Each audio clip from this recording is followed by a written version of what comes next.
Hi, I'm Nick with SaveYourHomeChicago.com.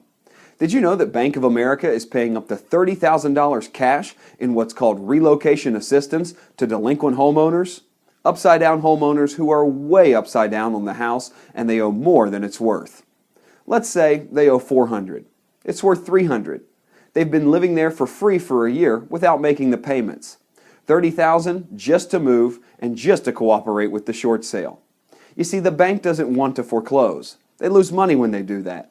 They don't want to foreclose and they don't want to modify your loan. They want to short sale your house, and that's a great thing for you oftentimes because you can stay there for a while for free during the time it takes for you to get the home marketed and sold, and then the bank gives you money and says go start over fresh and there's no foreclosure on your credit report.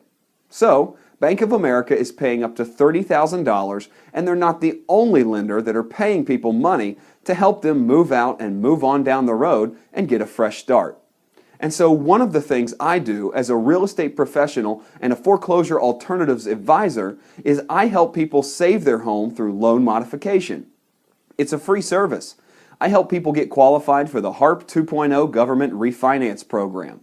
So if you're upside down on your home and you want to refinance it, today's rates are so low that if you qualify, you can literally cut your payments in half. Great way to save your house. Now, if you can't get a loan modification and you can't get qualified for a HARP refi, the best thing you're looking at is a short sale. No foreclosure. Stay there as long as possible and get paid to move out. My services are totally free. I'll answer all your questions and you can see if this is right for you. Call our 24-hour pre-recorded message at 312-600-4200. That's 312-600-4200. And listen to the entire message or simply press 1 to bypass the message. Also, while you're here at our website, pick up a free copy of The Homeowner's Guide to Fighting Foreclosure. You'll know more than 90% of professionals just by reading the first chapter. Remember, life is 10% what happens to you and 90% how you react to it. Take care.